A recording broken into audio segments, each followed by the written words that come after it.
Bismillahirrahmanirrahim. Dear students, welcome to our lecture of data structures and algorithms. Last time हमने अपना stack का जो practical था using arrays, उसमें तमाम डेफिनेशंस को हमने समझ लिया था। तो डेव C++ के एडिटर के साथ हाजिर खिदमत हूँ। हम यहाँ तक इस फुल के फंक्शन तक पहुंचे थे और इसको भी मैंने आपको बता दिया था कि ये कैसे काम करता है। कि इस फुल का फंक्शन ये चेक करता है कि क्या टॉप n-1 तक है, यानी मैक्सिमम लिमिट से एक नीचे तक है, तो ट्रू रिटर्न करेगा, अदरवाइज फॉल्स रिटर्न करेगा। अब इसके तमाम जो स्टैक के फंक्शंस थे वो इंप्लीमेंट हो चुके और वो मैं इलेबोरेट कर चुका। अब हम चलते हैं इसके मेन फंक्शन की तरफ कि मेन फंक्शन में हमने इसको कैसे इस्तेमाल किया है। तो मेन फंक्शन में CLS की कमांड के बाद बुनियादी तौर पे दो वेरिएबल्स डिक्लेयर किए गए हैं। Here two variables of data type integer are used. So one variable named ch is used for input choice from user. It asks user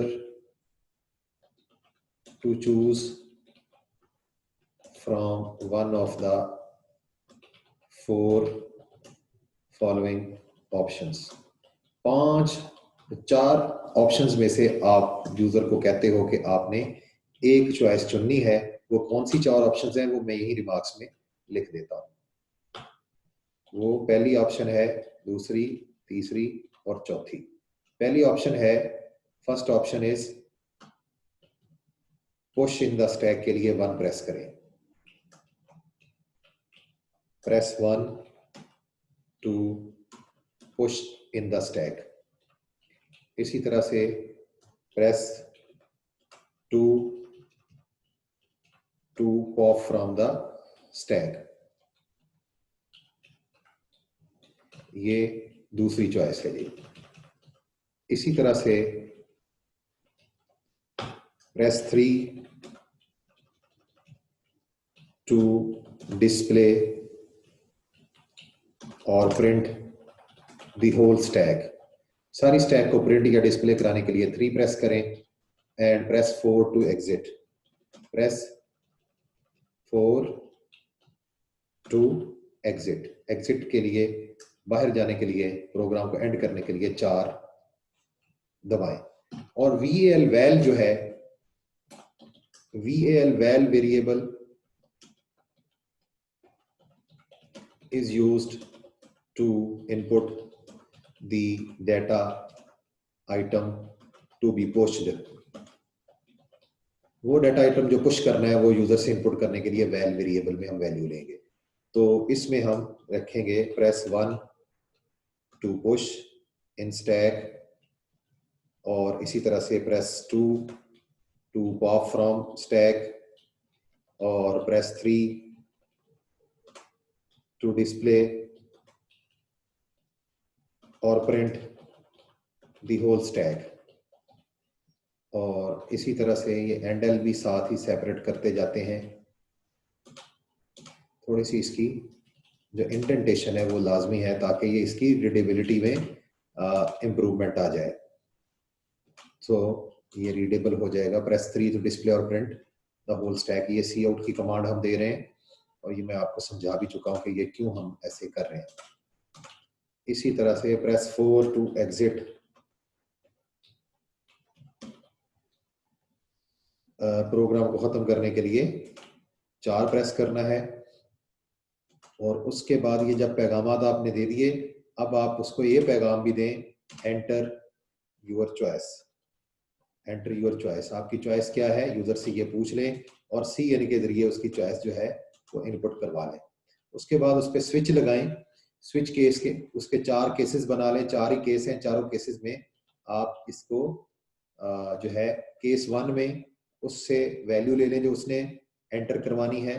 1 में है case 1।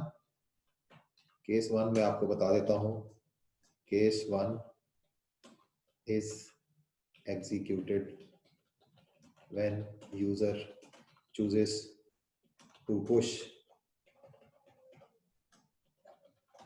in the stack. Stack में कुछ item कुछ push करना चाहता है, तो ये 1 केस जो है ये एग्जीक्यूट हो जाएगा।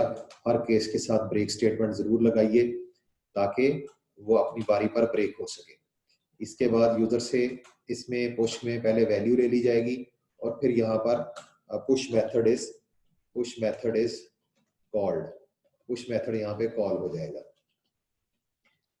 और ब्रेक हो जाएगा यह केस। केस 2 में Case 2 is executed when user chooses to pop from the stack और उसमें simply pop function is called, pop function या pop method call हो जाता है, pop method is called। उसके बाद केस 3 है, case 3 is executed when user chooses to display or print the whole stack। तो उस सूरत में display method is called, display method is called, वो कॉल हो जाता है, पूरी स्टैक प्रिंट हो जाती है। और केस 4 में, case 4 is executed when user wants to exit. तो उसमें आप एग्जिट का मैसेज दे देते हैं और मैसेज देने के बाद ये भी ब्रेक हो जाता है। Default case is executed when user enters an invalid choice। जब वो invalid choice select करता है तो ये वाला केस जो है ये एग्जीक्यूट हो जाता है, invalid choice वाला। और उसके बाद यहाँ पर while loop जो है do while loop लगाया गया है, ठीक है, do while loop ये लगाया गया है। डू वाइल के साथ हमने इसको काबू करने की कोशिश की है। सो ये भी मैं रीजन यहां पे लिख देता हूं। Do while loop is used because we want it to execute one or more times, कि एक बार तो इसकी बॉडी लाजमी चले, उसके बाद चाहे यूजर एग्जिट करना चाहे शुरू में तो कर ले। तो ये हमने मेन मेथड को देख लिया। अब हम एग्जीक्यूट में जाके इसको कंपाइल करने की कोशिश करते हैं।